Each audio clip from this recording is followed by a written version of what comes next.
You're listening to The Support Report with Be Present, where we share real stories from young adults and how support changed their lives. Hey, thanks for tuning into another episode of The Support Report. We are Be Present. I am your host, Justin Peters, and as always, joined by my co-host, Kiara Riga. Kiara, how are you?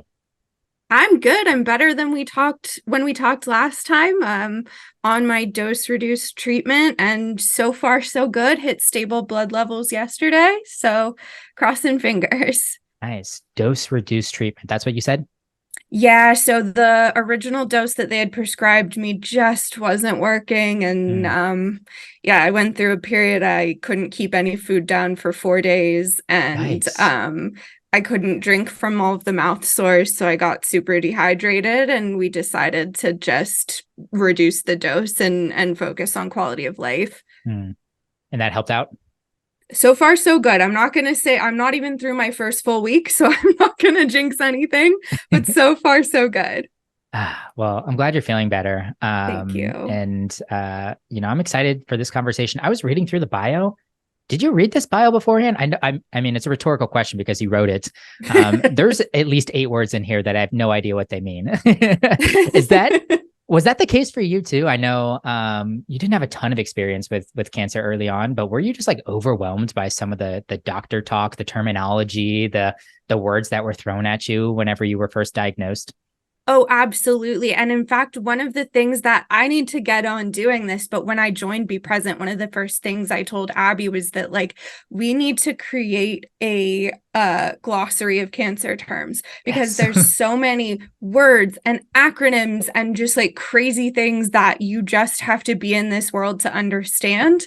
And I feel like people need a go-to spot to learn all this stuff.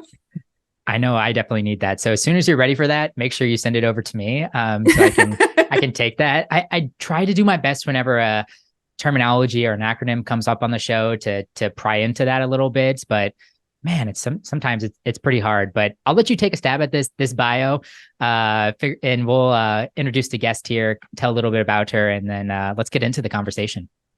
Awesome. Yeah, so I'm super excited about our guest today. It's actually someone I've known for a couple of years now, and I'm really excited to hear from her. So joining us today, we have Mindy Miller. Mindy is a 7-year survivor of stage 2 triple positive breast cancer. It was invasive ductal carcinoma, and she was diagnosed at age 29. Mindy is an incredible advocate. She's often sharing her heartfelt writing and inspiring reels to her Instagram, which is at Ms. Mindy Miller. She's also shared her story in numerous publications and selflessly volunteers with many local and national breast cancer charities. She's been part of the fashion show for Breast Cancer Foundation of the Ozarks many years, and now she's serving on the board of Thriving Beyond Breast Cancer, which is an amazing nonprofit that helps women financially with breast cancer. Since surviving cancer, radiation, chemotherapy, hormone suppression, a lumpectomy, and a unilateral mastectomy, Mindy has been falling in love with life and opening up about her experiences with life after cancer. Mindy, welcome to the podcast. Hi, Kiara. Hi, Justin. Thank you so much for having me. Thank you for the lovely intro as well. Thank you. Thank you for coming on. So why don't we kick this off? I gave a very high level kind of story of your cancer experience, but I would love to hear about it kind of in your words and not so much doctor speak, Tell us about your experience. Yeah, well, that's a lot of years to cover. So I always have to go back and mentally recalculate, but February of next year will make for 8 years since my diagnosis, So at the time of all of that happening in 2016, I couldn't even conceptualize 2 years, 6 months out, much less 2 years, 5 years, 8 years. So hitting these milestones, where truly every day is a milestone, when it comes to this sort of thing, but hitting those has been, it's just a very surreal experience, especially, since I couldn't even put one foot in front of the other at first. So, having been diagnosed at age 29, I had only been engaged to be married at the time for 3 months. And of course, we're married now. Things happened and worked out later on. But it was a really, raw moment to receive that diagnosis, to hear those words. I was, quote, the healthiest person I knew, and the last person anyone, in my circle would think of getting breast cancer, as far as activity level, just my general lifestyle. But, I think in sharing my story, I've become a true testimony to it can happen to anyone. There's not always a definitive cause. And, that's one thing that has made survivorship challenging, because I was doing the whole healthy lifestyle thing as you're, quote, supposed to previously. So, finding my footing and finding my voice in the years after diagnosis and into survivorship, it's been a really humbling but beautiful experience. You were like a competitive runner or something like Yeah, that? Oh yeah. my I was gosh. doing the thing before. I had a lot of fun with it. I was always in athletics back, elementary, high school, etc. But yeah, I had gotten into some distance running after high school athletics were over, and it became my therapy. And so it was so challenging when I was diagnosed. And, I had been outdoors running in, I think it was 18-degree weather, 16 or 18, neither here nor there, doing hills in January when I found my lump. I found it myself. I had actually come right inside from being outdoors, and I was freezing, and I crossed my arms just like this, and I felt something, being a small busted woman anyways, I found something that didn't quite feel right. And I was fortunate that my primary care physician got me right in. Her sister had breast cancer at a relatively young age. And so, she took my case very seriously, which I am very, humbled and very fortunate for that, because I know that's not the case for many, many people. So diagnostics happened pretty quickly. And I felt like, once chemo started, felt like crap. I felt awful. So, it was all I could do throughout chemotherapy to get up and walk out into my driveway and walk back in the house. So having had that running, I felt, pulled out from underneath me. That was my therapy. That was my happy place. That was how I got to that Zen state, that a lot of people get to through other routes. And that was really hard. That was really, really tough, especially seeing, how my body changed and my stamina vastly diminished. Yeah. I think that's one of the hardest parts, and I've heard this from so many people. I mean, when I got diagnosed, like, I had been training for my second Spartan race, and Exactly. I was super healthy as well. And then it's like, okay, well, I don't know how to help myself when I'm already doing the right things. And, Yes. a week and a half ago, I couldn't stand up for a full shower. I wasn't even washing my hair, just like a quick body shower. And I had to sit down. And it's like, you lose so much of your identity, and it's a really difficult thing. It really is. I mean, I had my own place in the local running community, and it was really hard to not be around those peers too, and see that I was. And, I leaned on them for a lot of, just encouragement in life anyways. And it was very enriching, and those adrenaline rushes that would come with, different races that we would do. And it was really hard. They were all still very supportive, but to have, my daily routine completely altered and transformed into something I didn't even recognize. I always said I was a couch surfer, that's pretty much the extent of it for a long time. So it was challenging for sure. And it really took a couple years before I could even go for a short jog again. I mean, all of the almost 6 years of medically induced menopause, hello, bone and joint aches. I felt like I was going to snap my tibias running down the driveway. Mm-hmm. It was a real scary thing. So yeah, that's been more of my recent, past couple of years, reconditioning, because it's just taken that long. Yeah, it's so difficult. And the hormone therapy is like, everyone thinks that's the end of the road and you're good. But in a lot of ways, it's like so much harder because there's so much less support. Yeah, it's the mental endurance piece, the physical endurance, that's active treatment, and, the going through all of the things that are so directed, when I was going through, whether chemo, radiation, whatever it was, hyperbaric therapy treatments, I showed up where I was supposed to. I was told where to go, and that's where I was. And I didn't really have to think for myself. I could kind of do the weekend at Bernie's thing and just, exist and then go where I'm supposed to. And then, you get into the medically induced menopause and the ovarian suppression, all of the things that go along with that. And it's hard. It's hard to live in your body. So really wait, as kind of a someone that's unaware of this, the medically induced menopause, can you explain that, kind of why they do that, or what happens there? Yeah, absolutely. So with my tumor having been triple positive, my estrogen was a source of fuel for my tumor. And I did have a pretty significant cell proliferation rate. It's like the Ki-67. It was pretty high too, as far as, what was fueling my cancer.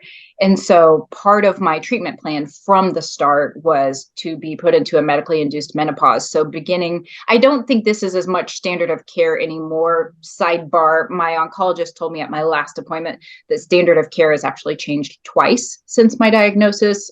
So for my particular situation. So at the time, this was more customary, but I began receiving a monthly, I would call it an injection. It was more like it's a pellet that they implant down into your lower abdomen, alternating quadrants month to month. There's a 3-month option too. But anyways, so in order to shut my estrogen production down, basically, shut that fuel source off, beginning the first day of chemo, I would get one of those injections. It's called Zoladex, was the one I got. And we always talk about, the needle. You can see down the needle. It's a barrel, and it's very much an implant. So the plan was for me to continue that through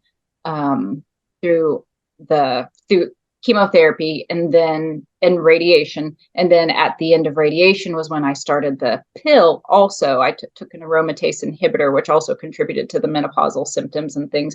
So it was more twofold for me with the ovarian suppression, the estrogen suppression too, between the pill and the injection for the 5 years after active treatment. There's a compounding effect to that. And there are other non-cancer related, health conditions that can form from that long-term, suppression of your estrogen, at those ages too, like bone thinning and so forth. So yeah, that was meant, for preventing recurrence, for keeping my cancer cells, squashed essentially. And the hope also was to, even as not, how do I say this? Almost a fertility preservation method also with the ovarian suppression. So by me not ovulating month to month, hopefully hold on to the eggs that I had, diagnosis, in hopes that I would have more, theoretically later on, because my then fiance, now husband, and I, we hadn't, had the opportunity to have children. We'd only been engaged for 3 months. So that, was and still is something, in our hopes. So that was another just kind of additional possibility for, a benefit from that. But it was, mainly for the oncology piece and recurrence prevention, if that makes sense. Definitely. And I don't want to downplay how big this needle is. I learned recently that it's actually larger than the needle they use to give a microchip to like dogs and cats. Ooh. So if that puts it into perspective for you, I got my ovaries out to avoid having to do this shot. Yes, understandably so. It is no joke. But I think I wanted to get into, Mindy, you just touched on, hopefully preserving your fertility. And I know that now that you're off of, the hormone suppression, you've been talking pretty openly, or had been, about family planning and what that looks like for you. And I know you got some support, but you also got a lot of people kind of as you put it, leaving stage left. So I would love to hear kind of what your experience has been, because that felt unexpected, I think. Yeah, it really, really does. So, of course, as I had alluded to, I had and still do have hopes there. I was able to go off all of the medication, the anastrozole pill and the Zoladex injection in August of 21. Fortunately, my cycle came back 14 weeks or 11 weeks to the day after that. And so at that point, when I met with my oncologist, he had cleared us to go ahead and, begin trying. I with a fertility specialist after my diagnosis, where we had talked about like the egg retrieval process. But the timeline involved with that really wasn't one conducive to my betterment in the oncological space. I needed to get started on treatment. And so that was what we wound up doing. So there has been discussion about, returning to the fertility specialist. Just so far, my function has been normal. I have the LH surges as supposed to. My hormone panels look good. It's just something that hasn't happened for us. And it's one of those things where, I've shared about that and not a lot of people understand, because what you expect is, okay, you're all good now. You would expect, okay, it's time for you to start having kids and blah, blah, blah. And that's really it's not that simple. That is a unfortunate gross oversimplification coming from a place of people just don't know. They just don't understand. And that's okay. And so I'm perfectly fine with, educating them.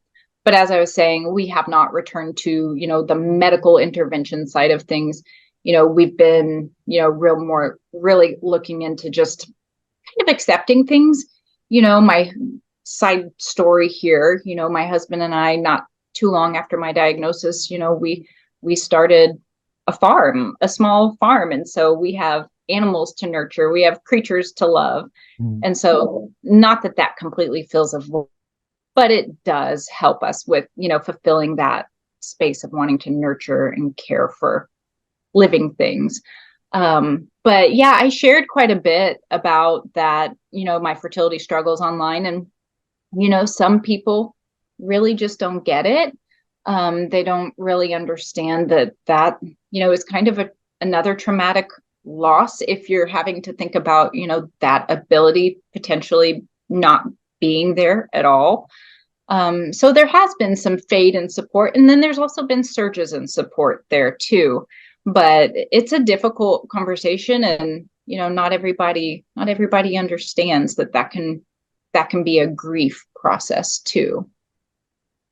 I think that was just such a surprising thing, because I could understand, I just started following you a month ago. I'm newly diagnosed. I'm grieving that. And now you're sharing about, starting to try and have kids. Okay, maybe I would mute or unfollow, but people who have like actively known you and had a relationship to just not want to support because maybe that's not something they're able to do or is part of their story, that was really disappointing for me to hear, and it stuck with me.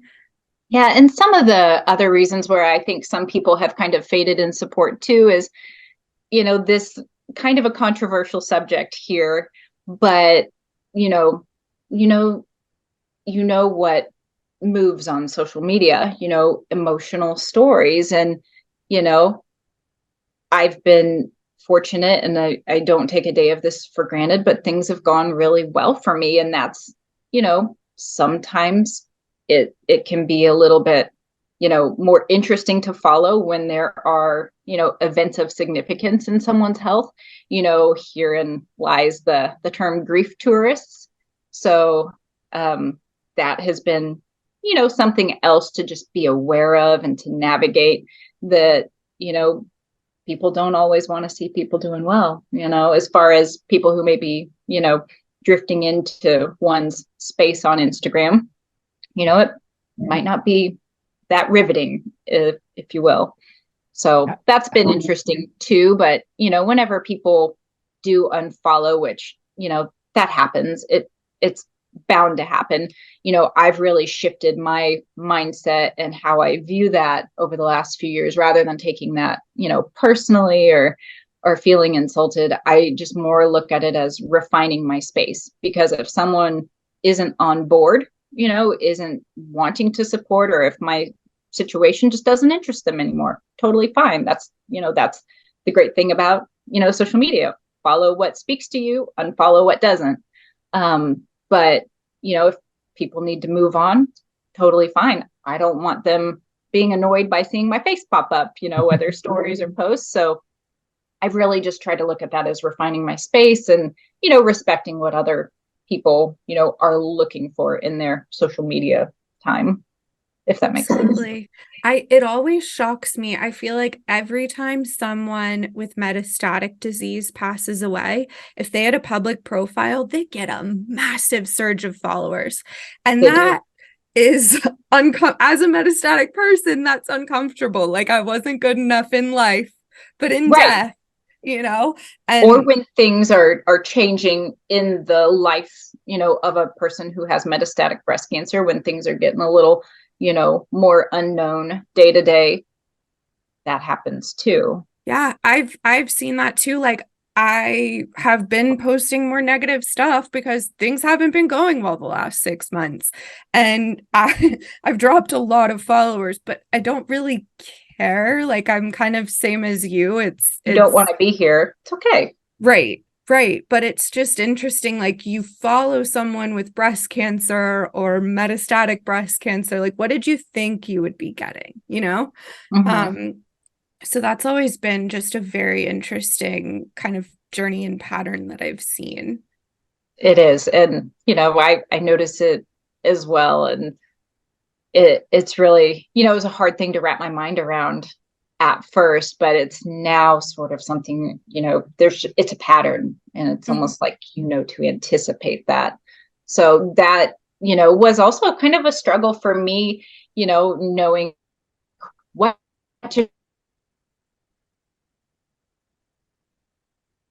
how to share this far out. Like, there have been my account, or, there have been times I've taken extended times away from posting. And, that's been a challenge because, again, I don't take this for granted, but things have gone well. I don't have things that maybe, stop the scroll worthy, to share. And so that's been kind of a challenge too, and navigating how to go forward and how I do post, but while also being deeply sensitive to those, who do have metastatic breast cancer, because I don't ever want to, portray an image that I'm just, rubbing my current status in someone's face. I always try to be sensitive to that, and share love for everybody in the community, and, really just more be that example that, there can be, that long-term survivorship is a thing, and it can be, and, none of us know what can happen tomorrow. I've had 5 recurrence scares over the years. Thank goodness everything had turned out well in each of those. But, we all know, because we see it happen within the community, something can change the drop of a hat anytime. So that's more of what fires me up, just to live life as best I can, because there was a time when the rug got pulled out from under me too. And, I'm aware, and seeing that, within our community too, and what has transpired for some of the other ladies in our circle, so like to be grateful for. So during those reoccurrences, less on social media, I guess more your immediate circle of supporters. We can just maybe zero in on your husband. How does support change from his perspective? Like, knowing that that a lot of supporters are listening right now, and you modulating between being quote good and then maybe having some of these reoccurrences, these scares that pop up here. How does your husband show up in a way that really reflects a good supporter, if he does, I guess? Yeah, and he absolutely does. And so, just a clarification point, they fortunately, none of which had been recurrences. They were either not explained at all or explained, differently. Yeah. No true recurrence had happened for me. But those scares that had popped up. I feel so fortunate. My husband, even back when he was just my fiance, he had his own home in a neighboring town, and it was already planned, he would sell that, but he moved in with me the day I was diagnosed. I was living by myself and put his house up for sale right then, sold it. Like, we lived like sardines in my place for 2 years. And so fortunately, he has been there, ever present the whole way through.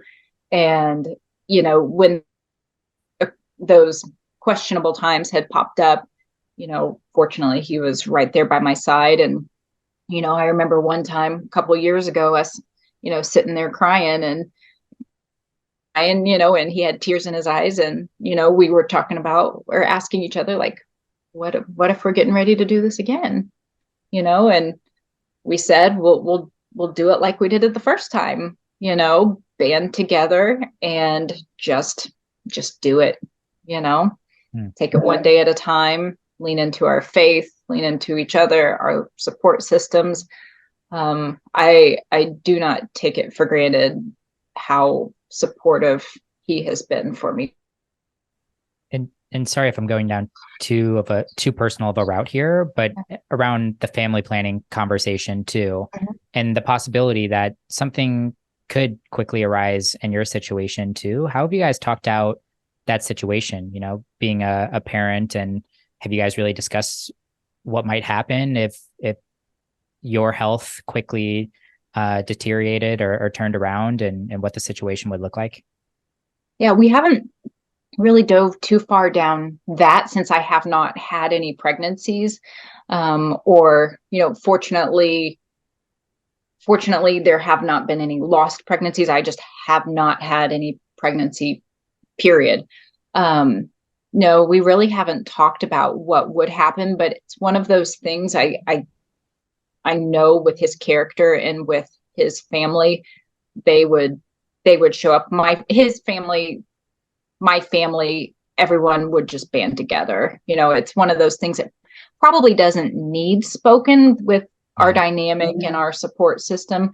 But, we've also talked about too, especially lately, more so in the last few months when nothing has come of our, efforts, it's okay. It may not be in the plan for every single couple to have children.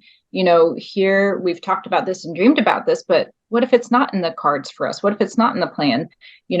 Why would we want something for us that's not meant for us, if that makes sense? So more of our conversations as of late has been more finding that not only acceptance, but almost bridging into radical acceptance, a deep acceptance that just might not be for us. And that's okay too. We are fulfilled in other ways. It's not the only way to have a family. Our family, him, myself, our animals, we're complete already. We aren't missing anything. It would be nice to have, a little human, but that's been more of our conversation, miniature human, as I say. But it's been nice to have that conversation and to be on the same page. So that's more where we're at, is, finding that deep comfort with the fact that just may not be for us. And why would we push something that's not meant to be for us, if that makes sense? 100%. I think that makes a lot of sense. What's the farm family look like? Did you grow up in a farming culture, or did you just decide that you wanted farm animals? We both grew up on property. He grew up in central Missouri, me in southwest Missouri. I always had, a bunch of dogs, bunch of cats, and at any given time I'd have a horse. Mm-hmm. Had a goat for a while as a kid. But yeah, so I grew up, climbing trees and jumping hay bales, had that lifestyle, really loved it as a kid. He grew up on a large cattle farm in central Missouri, and his family still does do cattle farming there. And, it was always his dream and my dream too, to, be able to be, set away from the city, have some property. And it was just kind of one of those things that we were trying to think one time of, well, if we were to have animals, where would we start? What would be, something relatively low maintenance? So we started out with sheep. And we learned, that world. And currently our farm family consists of about 10 sheep. We've downsized the flock a little bit. We have 2 adult miniature cows, their offspring, which are 2 miniature bull calves. We have a llama, we have an alpaca, and 2 outdoor cats, and just 1 indoor doggie. So that's fun. Yeah, the llama and the alpaca. Content. Yeah. Yeah. And they're so peace giving and peace bringing. That's been something that's been, I've been pretty open, through my sharing about my anxiety. I was an anxious person before cancer, so that just, really amplified that. So it's really important for me to have that ability to reset. And the way with my job too, it can be very emotional.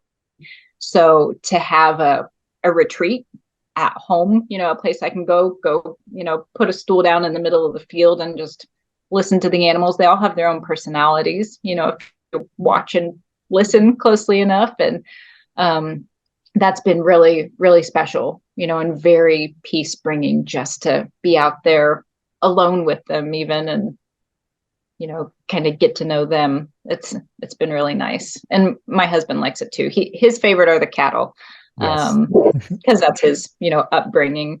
So we have our own, favorites of the group, but everybody has names and personalities. Yeah, I got some exposure to that. My girlfriend's parents live in central Missouri. They are cattle farming family as well. And I was always a suburban boy, grew up kind of in the city or the suburbs at some point in time. But COVID, I found myself living on their farm for 5, almost 6 months, actually.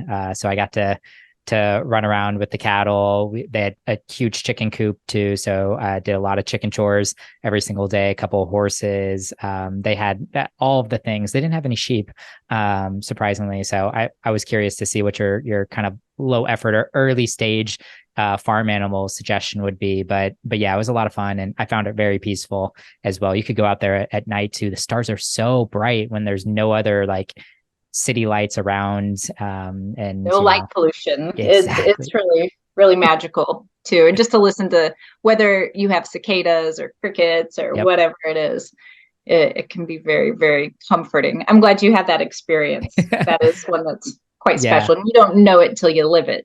Mm-hmm. Yeah, my girlfriend lived it way too long, so I don't think I'm going to have that experience at all anymore. Sure. So Mindy, bring us home here. I'd love to let people connect with you, kind of learn how they can stay in touch. You have a very active Instagram. Do you want to share where people can connect with you on Instagram and kind of what they can expect if they come over to your page?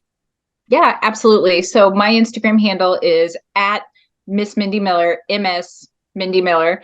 The handle I selected well before cancer was a thing in my life. So it's just one of those things. It's probably always going to be that. But yeah, coming to my page, I really do try to paint that portrait of, finding that true life and living after cancer, providing an example of that long-term survivorship piece, at least, at this point. And, my passion will always be the community, but also, being a soft landing space for those that are newly diagnosed.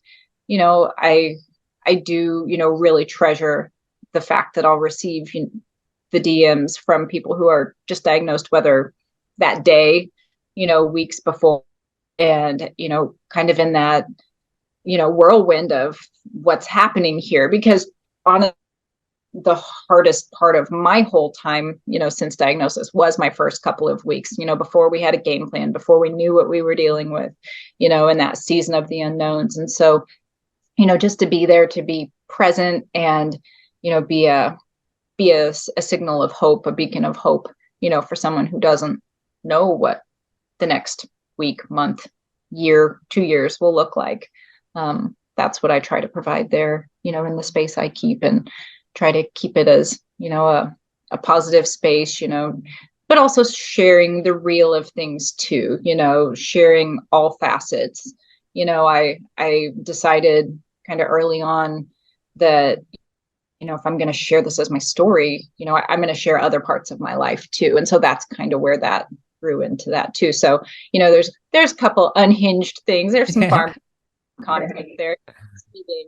As ourself at times. So yeah, I try to share, the as full a picture as I can. Well, bring us home, Mindy. We got one final question for you. I didn't really get to learn too much about your support circle, so I'd love to hear maybe one person in particular that this question kind of resonates for you, if that's your husband or your family or your running community or somebody else. But through your experience, what does great support look like? Great support is even just a gentle presence. It's great when people show up with things on your doorstep. Those things are all beautiful. But one of the things that's been really the most to me, in these latter years has been, just people staying present in my life. One of the things that was really hard was the people who, showed like kind of like what we talked about earlier, who really showed up when, things were in the unknowns. But the people who are still around, and that's why I kind of, zoom out on that question too, because to receive messages like, hey, just thinking of you, or, something, a silly meme, those things are really what has meant a lot to me.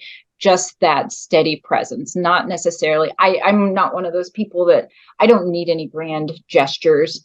I don't need, tangibles, things like that. But just to know that someone's thinking of me in some capacity, that's really soothing to me. And so, even with like my work family, they've been really nice about remembering the special anniversaries, diagnosis anniversary, and my cancer-free anniversary too, and just remembering and just being there. I think that's very profound for me, and that's what helps me to feel not alone and also not forgotten, because it is a disease that has ripple effects for a long period of time, and it's just very nice to know that people are still in it for the long haul with you. Absolutely. I think that's been a trend we've seen across so many guests on the podcast. So that's awesome. And I love that you have people around you that support you in that way. It's certainly something I value and cherish. Mindy, thanks again for the time. I really appreciate it. This has been a fun conversation. We took a couple lefts and rights, got to talk about farm animals, talked about running, and of course, cancer. So thank you so much for coming on the show. And for anyone that missed it, it is Miss Mindy Miller on Instagram. We'll put that in the show notes if you're looking for a quick link out there. Mindy, thanks again. Thank you guys so much for having me. This was a fun conversation, and I just had a blast. Thank you. So great to connect.